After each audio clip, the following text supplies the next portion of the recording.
Hey, welcome to the Integrate This EdTech podcast. I'm David Berner, joined by my co-host, Jeremy Mikla. And we wanted to start to get into how we can utilize the AI, Gemini, built specifically into Google Classroom. We've covered Gemini as a standalone product in the past. You can always check out that series as well. But we wanted to look at what were the additions to Google Classroom. So Jeremy and I are going to spend some time each looking at a number of different tools and building those for you to kind of explore and experiment on your own as well, and maybe get some ideas from. And then we'll also be talking about the connection to NotebookLM, which is now found in Google Classroom, and building gems, Gemini's gem chatbots that you can put into individual assignments as well. But Jeremy's going to kick things off. He's going to take us through choice boards, rubrics, and what's the last one? Decodables. Decodables. All right. Perfect. Yeah, so here I have open just kind of like a basic Google Classroom here. I'm sure yours is going to be much more complete than mine is. And I'm just going to open up one of these courses here. And looking over at the tools that are over on the left-hand side here, you'll notice that one is now in here called Gemini. So what Google has done in Google Classroom is to create different tools or resources that are fully integrated with AI into the Google Classroom space. And so the idea is to find a tool for a task you're trying to accomplish and use that tool to help you build content or a resource that you would then launch to students when you assign them a project or an activity or something within Google Classroom. So the first one here that I'm going to look at, and of course there are many of them here, is I want to look at the tool here to build a choice board. I'm going to choose a 10th grade class, and they are studying trench warfare in World War I. And I'm putting this in here and I'm asking Google to give me some of those learning objectives that would go along with this. Of course, if I had those objectives, if I had those, even like some instructional materials that would help support this, I can upload them directly from my Google Drive, but I'm just trying to show you here basically how to get started with this. So let's generate here these learning objectives that go along with it first. Of course, it puts them in this typed box here, but you can edit it, you can change it, you can add things, you can delete things. I looked these over, these look pretty good. Maybe one thing here that I would want to add to this, let's also talk about if they're going to analyze social, psychological, and physical impacts. Maybe let's also talk about the technological as part of that here. And then I'm going to ask it to generate. And so as it generates this here for me, it's going to give me some different ideas for types of assignments or mini projects that kids could do that are based upon it. And I've got 5 of them here that look pretty good. There's here creating a blueprint and a report of what a trench would look like.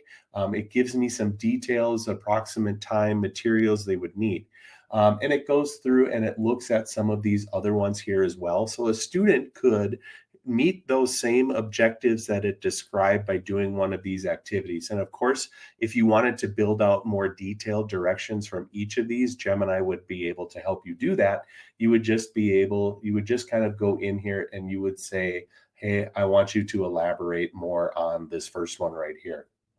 Now, the thing you need to do when this is done is you need to export it to a Google Doc, or you can add it directly into the class with these activities. So I'm going to export it out to a doc here because I'm going to also do some other things with the rubric here as well. So here it is. Here's my choice board, grade 10, trench warfare. And if I did want to assign it directly to the class, I could go pick which one that I wanted it to do and what type of an assignment I wanted it to be. And now it's going to bring that into my Google Classroom, and I can set it up to that class as an assignment, just like I would any other sort of project that I had or activity I was going to ask students to do. Okay. I'm going to go back to the Gemini home here. And I'm going to look now at a second one here. So say I want to do this assignment, but now I need a rubric that's going to assess no matter what type of activity that the student chose to do for the trench warfare project. And so I'm going to go to create a rubric. So again, I fill in some basic details here, grade 10. I'm going to maybe simplify this and maybe make it 3 performance levels instead of 4, right? So this would be the performance level, you know, like, hey, they exceed, they partially meet, or they don't meet. Those would be those types of categories. I can now, because I have those directions, I can take those directions and I can upload them from my Google Drive, which is part of the reason why I did that. And I'm putting that in there. And if there's anything specific that I would like them to be able to demonstrate, and here's maybe where I would say students will choose one option for their assignment. The rubric must apply to the objectives, which are the same for each. All right, and I'm going to now generate this rubric. I'll give it a moment here while it does that. So it's going to then, because I didn't give it specific categories, it's going to suggest some of those categories that I think should go along with it. But again, here, they're all editable and changeable. You can delete, you can add whatever you need to. I'm just, for the sake of time, going to say, yep, this looks great. Let's generate this rubric. And it's going to have 3 categories that it will do, you know, like a 3, 2, 1, and it will use those different categories that are on there. So this looks really like a rubric should. Of course, though, if I don't like something here, the thing that you would want to do is be able to export it out. And you export it out to either Docs or Sheets where you can edit it. If you export it out to Google Sheets, it's going to save you a step if you're going to import it into perhaps an existing assignment, which I'm going to show you here in just a moment, which is why I did the export to Sheets. And the exports to Sheets, then it came out and it looks like this here once you bring it in there. Now, you can go through and you can change any of the text in any of these boxes here, but don't change the lines that tell you the categories or the scoring parts of it here, because it needs that format when you import it into a previous assignment. Okay, now I found the assignment that I want to attach the rubric to. So I'm going to go into that assignment and choose Edit. And then when I open Edit, you'll see one of the categories down here on the right-hand side is for me to add a rubric. So I'm going to click Rubric, and I'm going to say Import from Sheets, because I had just sent it out to that Google Sheet. I'm going to check it out right here and say to add it. And it brings in all of that content into that rubric format that you would have otherwise had to use the rubric builder to be able to add. And so if I like that, I click Save, and now it's ready to assign out to all my students. So that is a pretty cool tool, I think, to be able to use to help build your assignments out. I'm going to show one other tool here that is within here, and I'll do this one relatively quickly here because I know we've talked about decodables in other episodes that we have had in our Tech in 10 series. We looked at LitLab. So this is another one here. When you choose the decodable text, what it does is it actually opens up Gemini. Okay, and when it brings you into Gemini, it opens it up as an application. And it says, okay, here is the role that it has already built out, that you're an expert literacy coach and phonics specialist. So then it, begins the conversation with you. What type of a lesson are you trying to build out? And so I suggested I wanted to work on that TH sound. And it says, that's great. What grade level? I said, first grade. That's great. Then it said, do you want to apply it to a certain theme or a certain interest that your students would like to dive deeper into?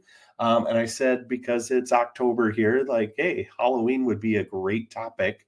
And so it's going to then generate these things. It's going to ask me if there's any tricky words.